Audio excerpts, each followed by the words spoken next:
Les 10 premières secondes d'une histoire décident de tout. Elles déterminent si votre audience vous écoute avec attention ou vous oublie aussitôt. Bonjour, je suis Juliane Mitra, fondatrice de la Storywriting Academy.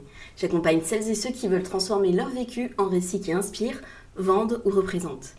Aujourd'hui, nous allons explorer ensemble 3 façons de démarrer vos histoires pour qu'elles captivent dès la première ligne. Vous allez voir que ce n'est pas seulement une question de technique, c'est aussi une question de présence, de ton et d'intention.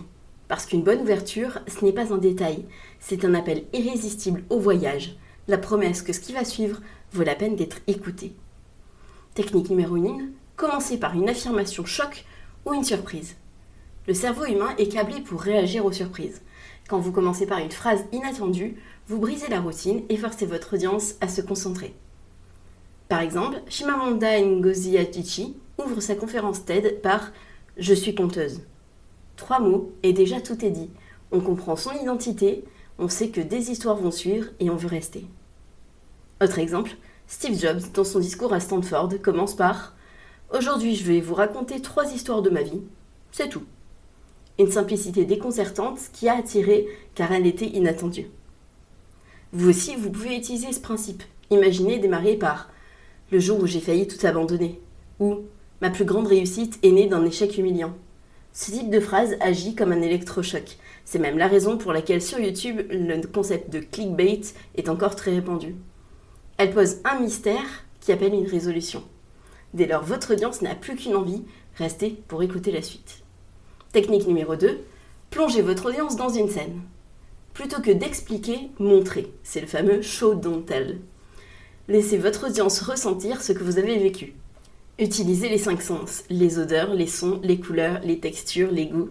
Vous ne racontez pas seulement, vous recréez l'expérience.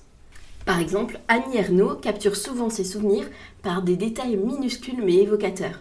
Une odeur de cire, une voix qui résonne dans un couloir, une image fugitive qui transporte le lecteur dans une époque. Autre exemple, Elena Ferrante, dans ses romans napolitains, nous plonge dès les premières lignes dans les ruelles, les cris des enfants, les atmosphères étouffantes. Nous ne lisons pas son histoire, nous la vivons.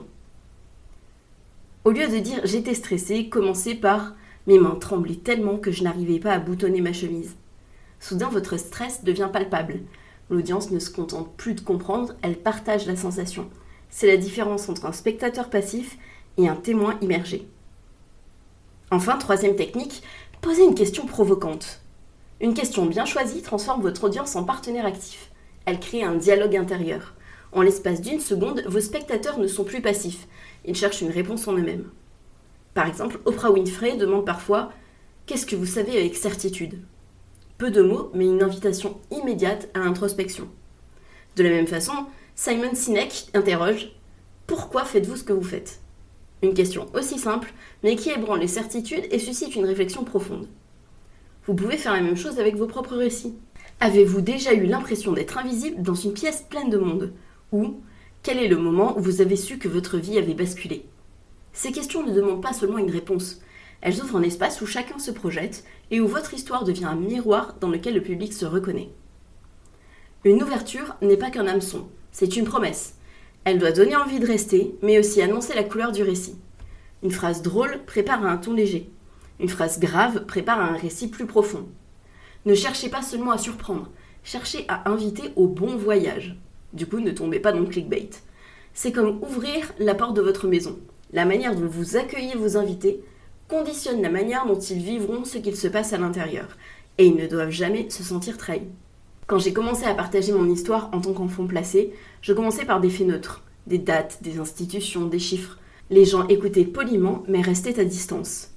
Le jour où j'ai ouvert par « Ma mère m'a laissé un jour dans un parc avec seulement un Kinder Surprise », tout a changé. La salle s'est figée, les regards se sont levés. Ce n'était plus une simple information, c'était une scène. Une image simple mais puissante, capable de concentrer tout un univers en quelques mots. Et à partir de là, je n'ai plus jamais sous-estimé la puissance d'une ouverture. J'ai compris que parfois, ce n'est pas la complexité qui capte, mais la sincérité et la justesse d'un détail.